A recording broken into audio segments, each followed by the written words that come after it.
Okay, so yeah, thanks for joining us today in our lunchtime session.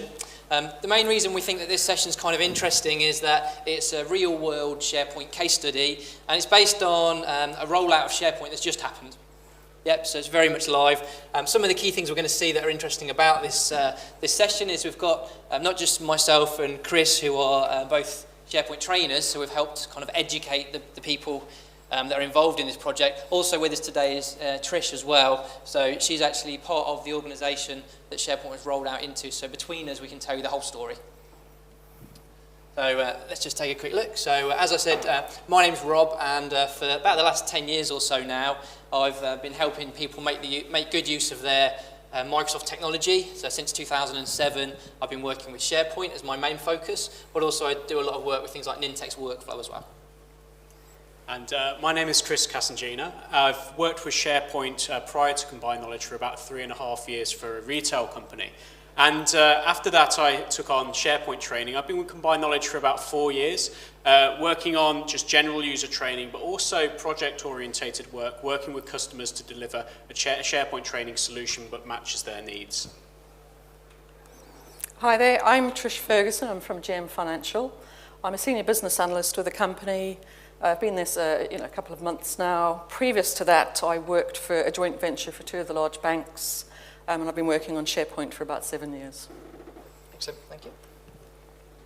So just to give you a little bit of an idea of what to expect from this lunchtime session today, we're going to start off just by setting the scene, really, explaining who GM Financial are, some of the things that were interesting about the project that they set out to achieve, some of the risks that they identified early on in the project and how they kind of met those challenges to have a successful deployment. So the position they're at now is the system is now deployed, and that's all happened kind of within the last 12 months or so, isn't it? So very, very recent. So we'll take you through that whole story and point out some of the interesting things that happened along the way. So GM Financial, some of you will know the first couple of letters, so General Motors. We're the financial arm of General Motors, and we provide financing, commercial leasing and insurance on behalf of the company. So as you can see, I was going to colour the car yellow, but I chose to go with the silver option. General Motors Financial, GM Financial, is a global organisation. We are spread across the world in 19 countries. We've got over 8,000 employees. 3,600 of them are in an element of the company for which I work, which is called International Operations. So quite a global spread. When you look at the SharePoint environment, we were previously, you may have a recollection that General Motors sold out their finance arm, had an option to buy back the finance arm, the international element of it, which they did, which is GMFIO, which is who I work for. And the previous parent company operated a 2007 WSS3 environment. And what we needed to do as part of the transition back to GM was move all of our GMFIO data from the SharePoint 2007 platform across to the SharePoint 2013. So the idea was that we were looking to move the data from literally one country to another. So it was a physical migration of data from the States across to the UK. And as I say, from 2007 to 2013, so a bit of a step up there as well. We had quite a stringent exit deadline of the 31st of March 2015, which had to be met, not negotiable. And really, in terms of what we were looking for a repository for data. We were looking for something which would enable our users to collate and collaborate. But we were also looking for something which met our requirements in terms of communication. So as GM was stepping up and moving back into the finance side of the market, they needed a global communication tool. So this also then enabled us to start looking at things like intranet and B2C. So SharePoint 2013 was chosen with the key driver of the 31st of March. Big, immovable, flashing deadline. And I think in terms of the project, you always learn something. There's something that you learn from a project which is sort of your key element. And for us, I mean, General Motors spread all over the world, international operations, a lot of users in disparate regions. You're not just talking about, somebody's in France. They're in different locations in France. So you were having to find a way, a mechanism to communicate what we were going to do from the very highest level. And fortunately for us, Mark Bowl, who's the GMF IO company president, he stepped up to the plate. And he very kindly put some pressure on and said, right, I'll speak to my management teams across the globe, across all the departments. We have an IT management team as well, and they're structured from a global presentation. And they also bought into the idea that they needed to drive home the message. So from that, we had Mark Bowl very kindly agree, and a first for the company, to do a video for us selling the benefits of SharePoint. Hi, I'm Mark Bowl, President of International Operations, and I'm happy to introduce this Team Site training session. Team Sites are a pivotal part of the ongoing Transition Services Agreement exit program. They afford us the opportunity to deliver a new IO service in support of our strategy and priorities. Team Sites will also enable us to collaborate across teams, functions, and countries, bringing us closer together in a virtual team world, essential building blocks for our continued IO success. The new Team Sites will be the home of our internal company information and will be used on a day-to-day basis by all of us. Team Sites are based on SharePoint 2013 and offer enhanced options that can be configured to best suit the needs of your team. Our new Team Sites will help us continue to meet company and regulatory requirements and can assist in making IO more efficient. Thank you for your support during the transition period. I appreciate that change always presents a number of challenges, but I'm confident you will now start to reap the benefits generated from the new Team Sites. Please enjoy the training and drop us a note using the Team Site email to let us know what you think. Thanks. So how many of you, when you were rolling out SharePoint, actually managed to get buy-in at that senior level? Some of you. Very good. So when we were talking with Trish about this to begin with, we had this idea that we wanted to, as we see it, influence the influencers. We know from previous projects, if we don't get buy-in at the right level, then it's actually can be a real risk that at some point they can say we're not going to spend any more money on this, or we change our minds and we're actually going to go for a different system halfway through the rollout. So to actually have someone at this senior level be so confident and actually to be able to talk in this way. This video we actually used during the training sessions, so as people were being introduced to the new system, this added some weight to what we were saying. So we were external, we were from another company coming in, we could have told them that SharePoint's the best thing, and they might have said, okay, we believe you, but didn't have that same weight. So being able to show people this during our webinars and our training sessions really added a lot of weight to what we were saying. And I think the nice thing from my perspective is I'd heard of Mark Bowl. I knew he was the president of GM Financial, but I'd never spoken with him. I didn't know what he looked like. And it's the same for a number of people in the company, considering we're global. So for some people, it was an opportunity firsthand to see what he looked like and to hear his voice. So it's a good way of spreading the message of you have a very hands-on company president. For us, I think, in terms of SharePoint, we started the project quite some time ago. And probably in terms of how we moved it forward, we needed to pull together a project team, but very, very quickly realized that there is a paucity of resource on the market, particularly permanent. So when it came to the project team for this delivery, we had a mix of permanent and contract resource. We were also really fortunate in that the other arm of the company, which is GMF in North America, they had previously migrated to a SharePoint 2010 platform. So we were quite able to draw on the expertise of our colleagues in North America, for which we're very grateful.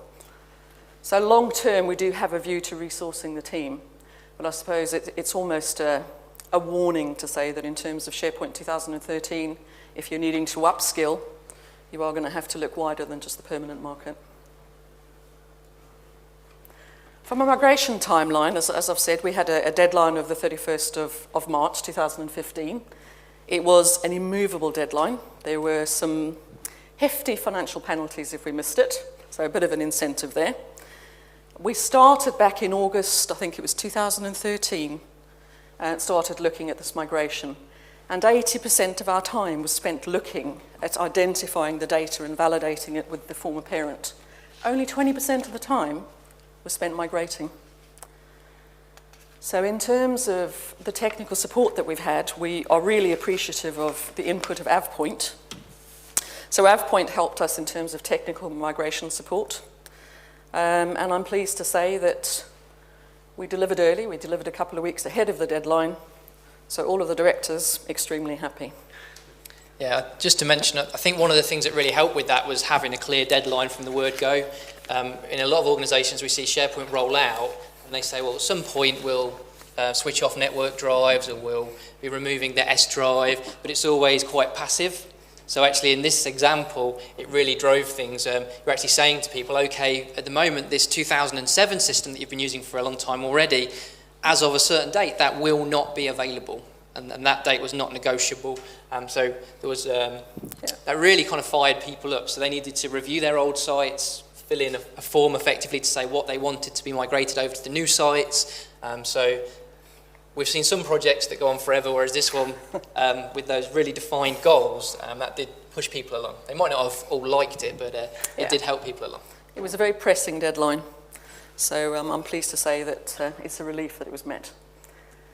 In terms of developing the system, usually within the company we use the standard waterfall approach for projects, but we recognised that SharePoint, by the very nature of its configurability, needed to be a far more agile approach, which for the company is a bit of a learning curve. So I've previously worked on agile projects, but I think in terms of GM Financial, it was a bit of a learning curve as a user to be so hands-on in terms of what we were looking to develop. So for us, there was greater user engagement than you would ordinarily see on our normal waterfall projects. And in terms of just the life cycle of the project, our users were engaged all the way through. So right up until delivery, users were still helping us with elements of the migration. So I say we delivered early, but there's always a delta, isn't there? So you look to deliver by your deadline, knowing you've got to give yourself some slippage time. And we had 2 weeks until that drop-dead date. And that gave us the ability then to go back and say, oh, we might have missed these. Could we have these as well, please? So it bought us some time in terms of that. We're also very pleased to say that we're working with Brightstar on a new taxonomy as well. This is a focus of the work to come for the next year. So in terms of migration, what we've done is we've migrated to a staging area, and the team sites literally drag and drop, get them out by the deadline. Let's clean them up, set them up correctly, and once we're ready with the new taxonomy, we'll move them onto the new home. Migration itself, I would say that the migration itself was particularly challenging. And, you know, really, we were overly reliant on the end users. We had no ability to go to the former parent company and say, let us in, let us have a look at the system, let's look at the original data. So we were very reliant on saying to our users, you go away and tell us what data it is that you use. I've never worked on a migration like it. It was a case of, tell us what you use, we'll go away and ask permission to have it. And we knew that by the 31st of March, we needed to have all of the data that we owned out of the former company, but we had no visibility of what it was. So really, a challenging migration. So each time that we had a user come in and say, oh, here's another site that I need, we'd have to apply for permission and approval from the former parent company to take the data. And I think, interestingly for me, in terms of governance, one of the other elements that also had to happen was you had to have a data separation. Because what became apparent is that our data and the parent company data had become intermingled. So there was, an element of having to do certain things before we could just say, right, now we'll have the data. So quite a lengthy road before migration. And I think this is the point at which in every project you have a grumble. And in December 2014, the Grinch came and stole Christmas.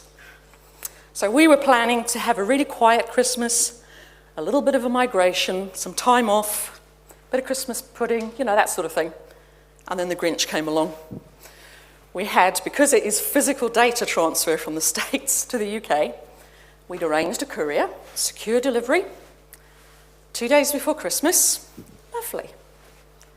They failed to collect the parcel, told us that they had, more than once. They then delivered it to the wrong country. This is all over Christmas. They then realised they delivered it to the right country, but the wrong depot. So at which point, Christmas, Boxing Day, and coming up to New Year was under the cosh. And then they realised they delivered it to the wrong customer address. So now I must stress, in all of this, we were very much aware of where the data was and who had it. It just wasn't in the right place. So it set us back in the end about 3 weeks in terms of migration deadline at quite a critical point. And we had a big discussion around, do we move courier? And I remember the immortal words of my manager saying, oh, they wouldn't do it twice. Until the next time. For us, in terms of the migration, we did elements of migration, and obviously we're looking to do UAT, our user acceptance testing. SharePoint, very configurable. We didn't necessarily have the concerns around the configuration itself. What we were concerned about was the validity of the migration. So when it came to UAT, what we were looking at was we were saying to users, here you go, we've migrated the following sites for you. Go and tell us whether you can see what you're supposed to see. So compare it to what you can currently see on the old network. Tell us what it is on the new. Tell us if anything is missing. So very light UAT. It was done on pre-production. And really, as I say, key focus was data migration and not the configuration. I like this slide. Not only because there's a bit of blue sky and some clouds to give some context, it's a very big wall. And I think in terms of where we were with our migration, we had 3 really big challenges. The one was the timeline, the other was the data itself, and the final one was our user experience. So in terms of timeline, and I've put it in, big red bold, but deadline, immovable, massive penalties, not negotiable. There are a whole lot of other words that you could throw up to say, don't go past this. The second challenge that we had, which is probably our biggest challenge, which we've covered briefly before, and which I've put a nice plate of spag bol on here for you, is the data disentangling, is the fact that we were legally constrained, couldn't access the former parent system, couldn't access the data, had no visibility, but yet were required to migrate the data, hence the reliance on the end users. So it was quite a long-drawn process to say, right, we've spoken to this number of users, they've told us these sites, and then individually go back in turn and apply for permission for each and every site. As I said before, that also required us at times to have the parent company then separate the data out into what was on a site, their data versus our GMFIO data. So that did take quite some time. In the end, we migrated 530 sites, which was a lot more than we were expecting to, and it totaled about 0.5 terabyte. And in all of this, again, our business partner was AvePoint. They provided us with the migration data. We've had a really good catch-up with them today, because not only was the original system on AvePoint 5, we were on AvePoint 6. So you were moving from 2007 to 2013 SharePoint, but also your support was on a completely different platform as well. So for us, AvePoint have been very helpful, not only in terms of the migration, but in providing us with backup and restore facilities as well as the reporting. Our third challenge, and probably for me the most intriguing, was user experience. So for us, the users, once we started to go out and talk to them and understand what it is that they thought about SharePoint, you start to realize that, well, a fair chunk of them didn't even know that SharePoint existed. It was just the thing that held their files. It's that folder thing that I put my information into. So no visibility of SharePoint to a large extent. 98% of them had no actual SharePoint experience. They just had some shortcut that they'd been given, and that's where they put their files when they needed to save something, if they didn't save it on a shared drive or a personal drive. The remaining 2%, who principally were the site administrators, the guys that ran the team sites on a daily basis, they were self-taught. They'd never had any formal training. So a bit of a challenge for us in terms of, right, what do we do with our users, bearing in mind they spread across the globe? And what we decided in the end was that we needed a training partner. So what we did was we identified an amazing team at Combined Knowledge who stepped up to the plate. Okay, so where we came in is we went in for a meeting initially, and Trish basically told us exactly what she just told you. So we understood that they were changing between versions, although they'd had SharePoint for a long time already. There was next to no training at that point, so people were not really using SharePoint properly. They had no SharePoint vision. So what we did from Combined Knowledge is we went in and we created a completely bespoke education process that they could go through to start to use the system properly. So that involved a variety of different techniques. So I've listed out the 3 main approaches that we used. Some of the first sessions we did were in a classroom, but they were customized short sessions. People didn't need to know everything about SharePoint. So we looked at the kind of key tasks that they would perform, whether they needed to understand security or basic document management like versioning, and we focused in on those tasks. During those classroom sessions, we had Trish with us as well, so we were there as subject matter experts to actually tell people how to do things, but Trish was there to understand the different departments and divisions and the different language that they used within their teams. So between us, we had everything that we needed to tell them, and we, during the sessions, did it as a bit of a double act, didn't we? Yeah. Comedy act, really. Bit of a comedy act, okay. Also, because the employees were in lots of different locations, we couldn't go and visit them in classrooms everywhere. We went and visited a few different offices that were kind of the closest to us to get started, and that was a good way of doing the first round of training. But some of the people were much further away than that, and we just didn't speak the right languages to be able to fulfill all the requirements. So to help part of that, we actually did some webinars as well. So we took the exact same classroom sessions, again hosted by the same people, and we actually delivered them for different time zones over a period of a few different weeks. So we could spread that out a bit and try and hit as many people as possible. We didn't just want to do it all in one day, 3 time zones. We wanted to spread it out so that people had opportunities to jump on the session that was kind of convenient for them. And again, we kept them nice and short. We spoke in the language that they understood in terms of the department they were from, the regions that they worked in. Because of Trish's insider knowledge within the organisation, she knew maybe some of the frustrations they'd had with the older systems. So we got all of that insider knowledge Trish was able to share with us, and that helped make the transition easier for those individuals. So they didn't feel like it was just a system that was being forced upon them. The whole thing was completely bespoke.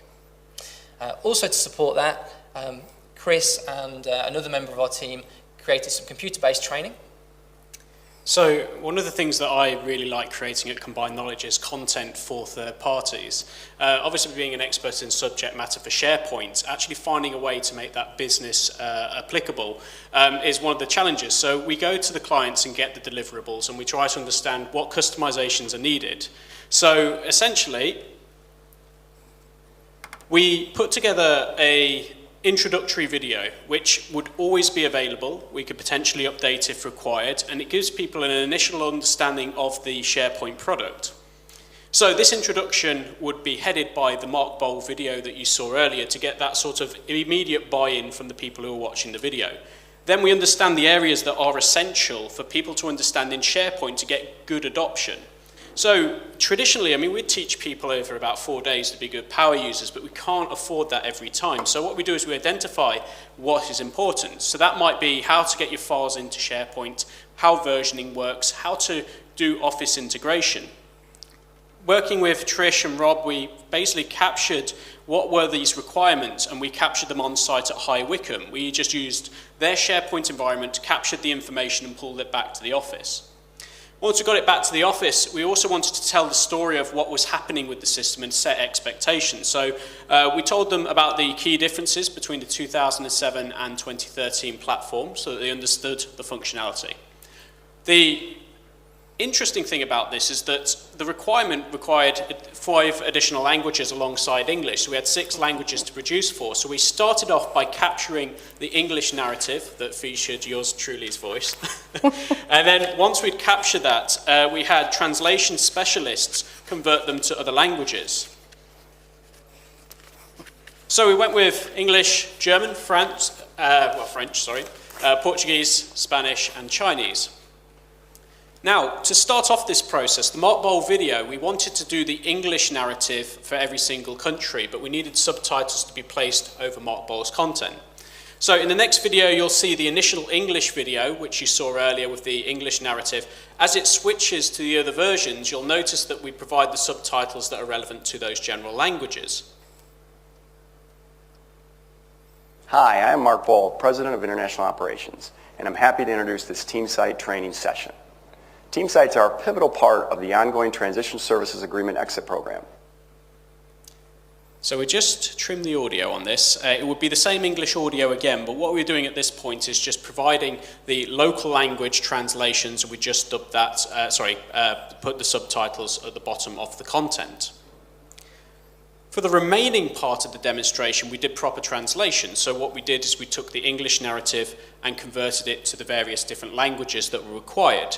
This was presented for a language selection screen at the beginning, which we just saw, and you just pick the language you want, and it switches the language over to the relevant content. The following is a demonstration of English, French, and German. If you do not wish to use co-authoring, you can use check out a file. This makes you the exclusive editor of a file whilst it is checked out to you. You can check out a file by using the ribbon. Lorsque vous ne souhaitez pas utiliser la fonction de collaboration, vous pouvez sortir un fichier. Vous devenez alors le seul responsable du fichier sorti de la fonction de collaboration. Vous pouvez sortir un fichier en utilisant le ruban.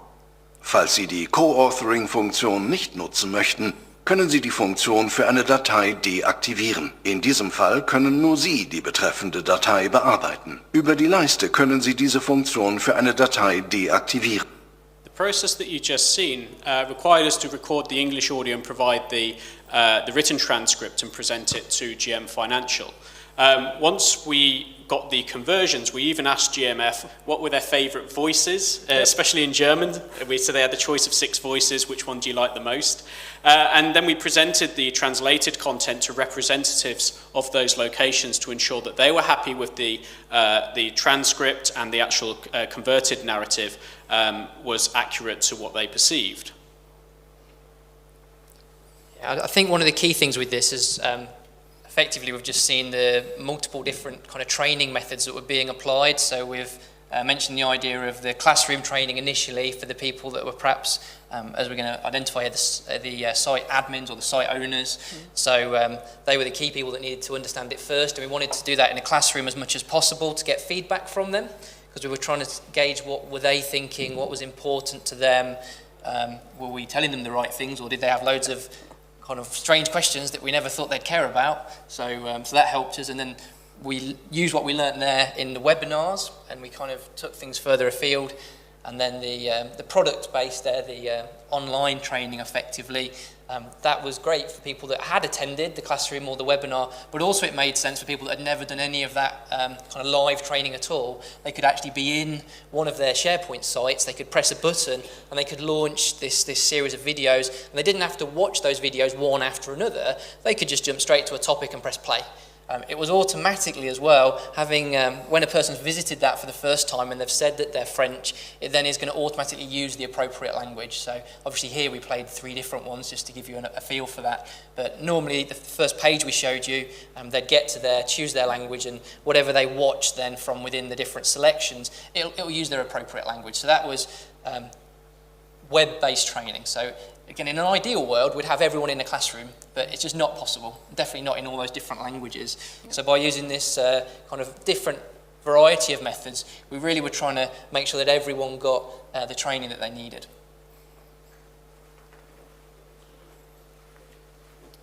Okay, right, let's just see. So yeah, for these site admins, we did classroom and webinar-based training. These guys were based all over the world. Yep. And it was great, the interaction that they had. So we used an online training system that allowed them to ask us questions during the session. And also, Trish was very good. You made sure you gave your contact details out during and after the session. Yep. And they were actually coming back with questions as well. Another side effect of that is we started to develop a bit of a community, so we could see from those sessions who was really keen. They were getting in touch with Trish, and she was asking them to get more involved with the user adoption testing. So you started to identify as part of the training this community that were going to be a really useful resource going forward. Quite pivotal. Yeah, and again, I think in projects years and years ago where we sort of think, it wasn't as successful as we would have liked it to have been, that was one of the things that's maybe lacking. People maybe understand the basics of it, but there's no really good site admins that are really kind of enthusiastic for the software and are actually going to encourage their projects and their departments to really use it. So it's great that we had Mark at the top of the hierarchy, thought it was really good, and he was telling everyone it was good and important.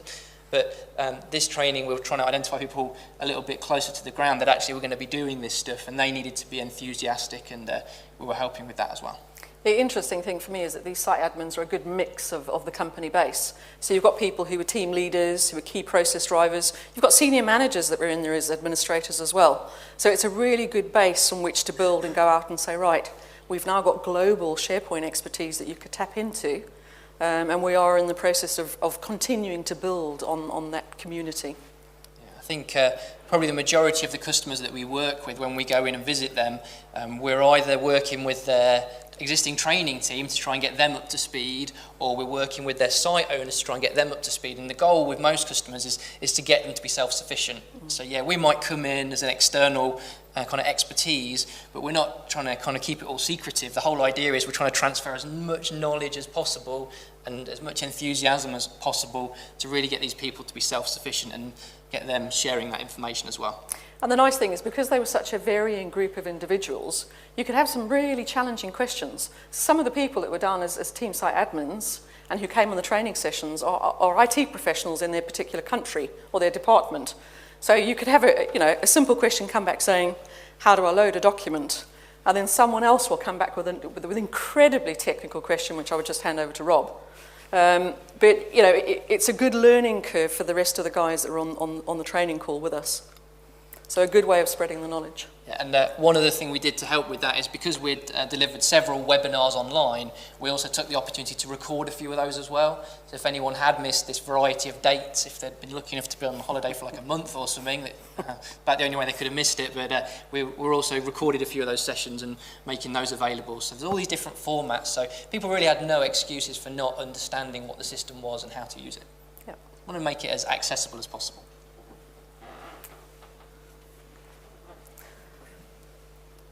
Another group of people that we also had been identified are these site owners. So this was a new role for you, wasn't it? This was a new role that people found themselves in. So not only did we have these site administrators that were actually creating libraries and configuring security and things like that, but the site owners were the people that actually were responsible for the information.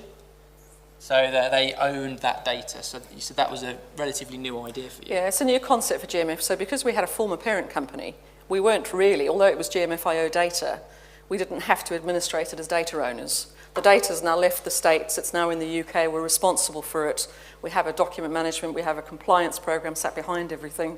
And so suddenly we had this concept of a data content owner. And so we've had to go out and pull together some education for the site owners. This is one of the things that we haven't yet rolled out. As I said, we've initially put the sites into a staging area whilst we build the taxonomy. Once that taxonomy is in place, the concept of the data content owner will then become active.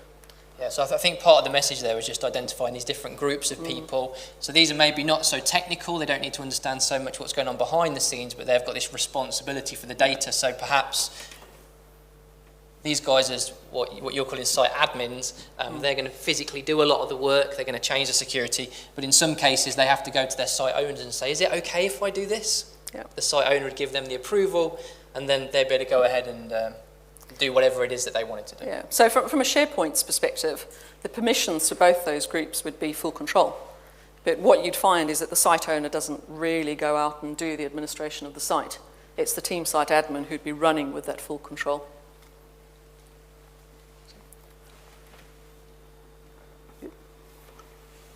Okay, so to do such a high level of support, we provided GMF with the following products from Combined Knowledge. We introduced Support Plus, which is going to be our just-in-time support for resolving common issues that people might have with user adoption, which might be, I'm collaborating in the SharePoint site, how do I do X, Y, Z? Now, our initial video would take the impact of making sure that people were confident doing the generic options, but there's so much SharePoint can do, we want to make sure that people have the confidence that if they don't know how to do it, they know where to go. So they can go to the Support Plus solution, search for their content that they want to achieve, and then it will provide them with steps, videos, and details on that content. We also provided them with Training Plus, which is an on-demand training section which gives you hour-long videos in an instructor-led demonstration environment so that the people can learn at their own pace and re-watch content that they might want to redo over and over. Just to jump in there, I think one of the things all the content we mentioned so far before this slide was all completely customized. So the languages, the videos, the steps, the intro, all that was completely custom.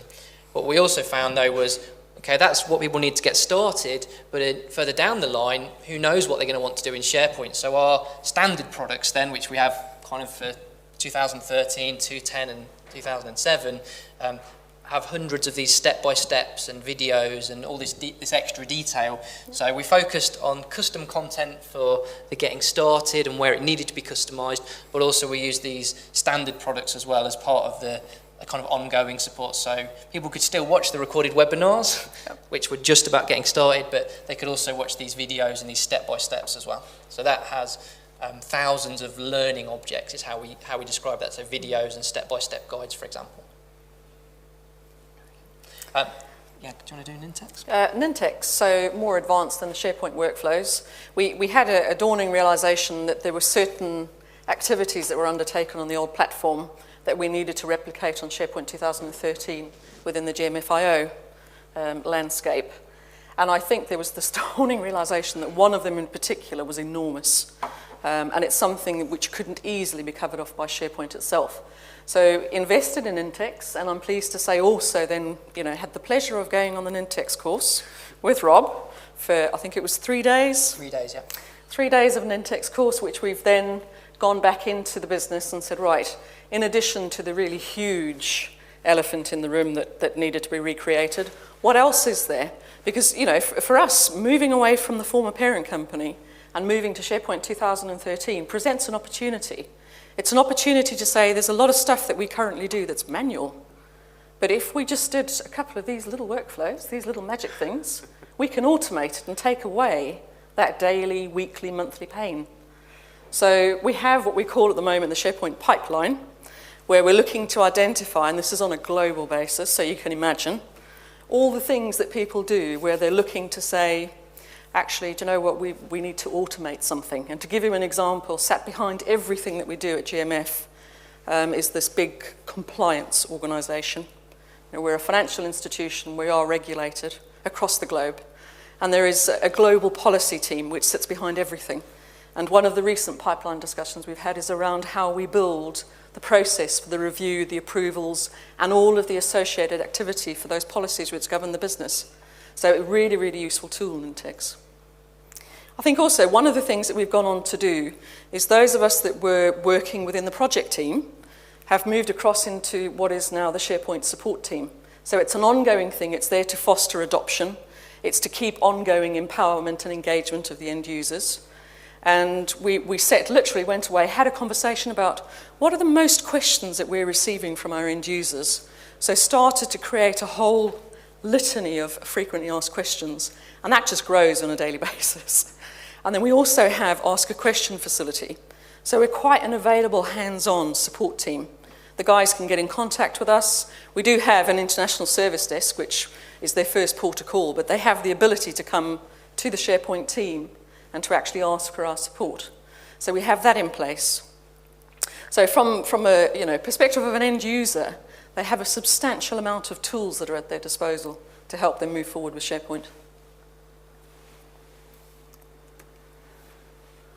For me personally, I think, how do you measure the success of a project? And I'm a business analyst, so I'm constantly looking at IT and I'm constantly looking at the business and seeing how they weigh up one against the other. It's a constant challenge to balance those desires and those needs. And for me, you can see when IT are happy that they've managed to achieve most of what they were looking to do, and in this case, it was put it onto the new platform by the deadline, and you have an end user group which is engaged, which is asking questions, which is using the platform, which is wanting to do new and wonderful things that they couldn't do before. That's the delivery of a successful project, and that's what we've seen within GM Financial. In terms of the feedback that we've had from the end users, particularly the guys who are not, like most of us in the room today, possibly, of European location, we tend to be quite spoilt. It's quite easy to have trainers come and speak to us and spend the time. But our colleagues in, for instance, South America have been incredibly appreciative It's not normal for trainers to travel the distance and go out and train them face-to-face, one-on-one. But we were able to do that via the online training facilities through Combined Knowledge. And you know, the positive impact of that is really immeasurable. And it's helped to build some really good relationships. I think also, for me, there's a growing awareness of what SharePoint can do for the business. So we have Nintex in place. There are other elements that are continuing within the team sites themselves. We have, you know, certain other things that are going on within the company that I can't necessarily discuss here, but that they all hinge off of SharePoint. And I think it's a mechanism for saying you're moving on, you know, you're growing, there's growth coming. It's a positive step, it's a positive affirmation of where we're going. So for us, in terms of, you know, what we look at in terms of the feedback, we have this ability to interface as a support team directly with our end users. And it means that not only do we have an online presence, but we actually have a physical presence with them. And for me, all of those things are overwhelmingly positive. For GM Financial, in terms of SharePoint, what's next? We have literally just gone live with intranet, end of the month, and it's global. And it's phenomenal in the sense that suddenly we have an ability to easily communicate across the company. We had access to a similar facility before, but we were very tied down in terms of what we could do. Now we've got carte blanche, so you can imagine what that's like. So we're having to put some quite tight governance around it, but in terms of Combined Knowledge, again, stepped in and have assisted us in terms of editor training with intranet. We've got B2C, so customer facing, and that's coming soon. That's within the next couple of months. We're again working on the Nintex workflows, and we've got just ongoing BAU support. So any of the questions, any of the queries, setting up new sites, it's wonderful. So really, from a GMF perspective, you know, we had buy-in from the top. We had very careful planning to reduce the risks and make sure we met the deadline. We had a variety of education methods, and we've got more than one mechanism for supporting our end users. And I think all of that has meant that we can say this was a very successful delivery. Excellent. Just a very brief comment on that. I think one of the things that worked really well with this particular project is because you were quite clear from the beginning on what you were trying to achieve, and you were able to kind of engage with different partners to help with the migration and the training. What that's meant is where in-house you might not have had the time or the resource or the knowledge to do those things, you looked at what was available on the market. Very luckily, SharePoint has a great community. You were able to pick and choose from all these different vendors to find these products that were going to help you. So where things normally, you might have said, well, we could kind of write this in-house ourselves, but it's going to take 2 months, or we could create these videos, but it's going to take 3 months. And the same sort of thing with the migration and the design of the sites. You've said, well, we have a deadline. We know what we want to achieve. We're going to engage with 4 or 5 different partners that are all going to bring their expertise into these different areas. And hopefully what that's meant for you is it was a lot less stressful. Yes. So again, maybe you could have got there on your own, but whether we'd hit that deadline, we don't know. So, I'd have done a lot more travelling is all I can say. Yeah, so it's definitely a testament to the partner network around SharePoint. Thank you.